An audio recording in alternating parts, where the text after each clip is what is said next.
Assalamualaikum warahmatullahi ta'ala wabarakatuh. Alhamdulillahilladzi an'ama alaina bini'matil imani wal islam. Assalatu wassalamu ala khairil anam wa ala alihi wa sahbihi ila akhiril ayyam. Amma ba'du. Qala Allah ta'ala fil Qur'anil Karim, a'udzu billahi minasyaitonir rajim. Walau anna ahlal qura amanu wattaqaw lafatahna 'alaihim barakatin minas sama'i wal ardh. Wa qala Rasulullah sallallahu alaihi wasallam, innallaha la yanzuru ila suwarikum wala ila ajsamikum wala ila amwalikum walaki yanzuru ila qulubikum wa a'malikum. Puji dan syukur marilah kita panjatkan kepada Allah Subhanahu wa ta'ala yang Maha Ghafur. Salawat dan salam semoga selalu tercurah limpahkan kepada baginda Nabi besar Muhammad sallallahu alaihi wasallam. Banyak kita alami perubahan-perubahan yang terjadi, baik perubahan yang menyangkut sosial budaya, lebih-lebih yang menyangkut sosial politik. Dan yang tidak banyak mengalami perubahan adalah sosial ekonomi. Bahkan angka kemiskinan kita naik menjadi 3/5 dari total penduduk di garis bawah kemiskinan. Dan 20% diantaranya miskin mutlak. Perubahan-perubahan yang terjadi menyadarkan kita akan kebenaran Al-Quran. Ketika Allah Subhanahu wa ta'ala menyampaikan, watilkal ayyamu nudawiluha bainan nas, pada hari itu kami putar di antara manusia. Ada saatnya kita dilahirkan, ada saatnya kita pulang, ada kala kita senang, ada kala kita sedih, ada kala seseorang menyerahkan jabatan, dan ada kala seseorang dilantik menjadi jabatan. Pada hari itu kami putar di antara manusia dan hidup cuma sekedar menunggu giliran. Hadirin saudara sekalian yang saya banggakan, jadi pemimpin adalah seorang pelayan bagi yang dipimpinnya.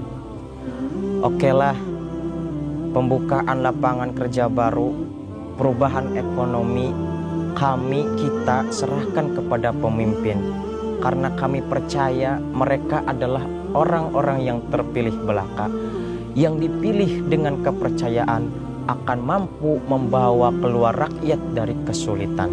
Amin. Lalu tugas kita sekarang di zaman susah meluruskan akidah. Jangan sampai mbah dukun yang naik ke permukaan. 13 tahun Rasulullah Shallallahu alaihi wasallam berjuang di Mekah, membebaskan manusia dari belenggu kemusyrikan. 13 tahun Rasul di Mekah menanamkan akidah, membentuk iman, menanamkan keyakinan. 13 tahun Rasul menetapkan La ilaha illallah Muhammadur Rasulullah dengan seluruh konsekuensinya.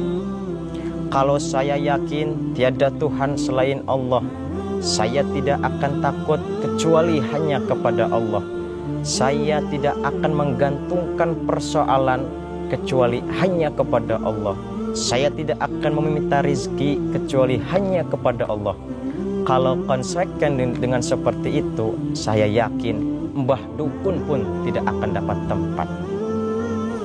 Kalau kita lihat secara sederhana, secara logika, kalau kita bersandar kepada tiang, tiangnya jatuh, saya juga jatuh.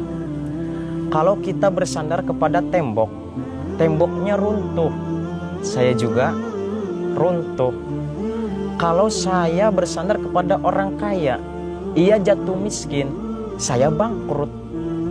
Kalau saya bersandar kepada jenderal, ia pensiun, saya selesai. Tetapi jikalau saya bersandar kepada Allah, Allah tidak akan pernah miskin. Allah tidak akan pernah bangkrut.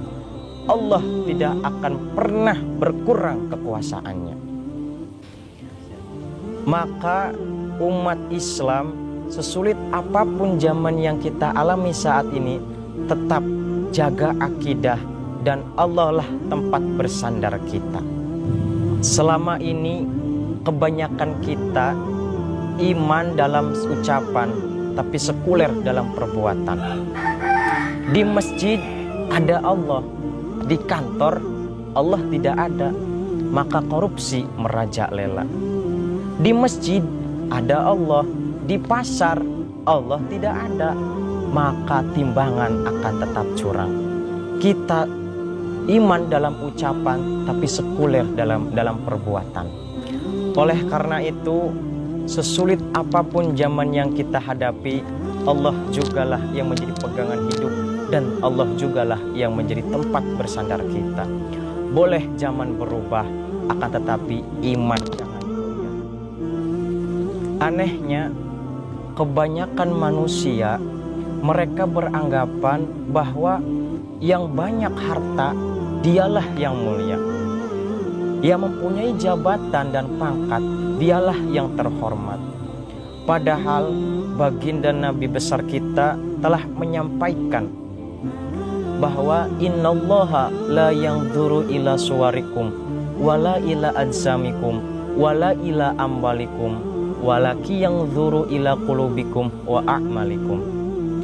Allah tidak akan melihat bentuk tubuhmu. Allah tidak akan melihat cantik dan tampannya wajahmu. Allah tidak akan melihat banyaknya hartamu. Akan tetapi yang Allah lihat adalah hatimu dan amal perbuatanmu.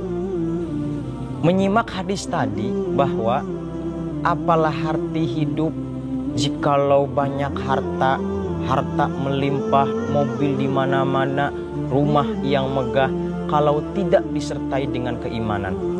Andai kata kita banyak harta, mobil mewah, rumah megah, istri yang cantik memikat bahkan jumlahnya sampai 4, andai kata tidak dilandasi dengan keimanan dan ketakwaan kepada Allah, maka itu tidak ada artinya.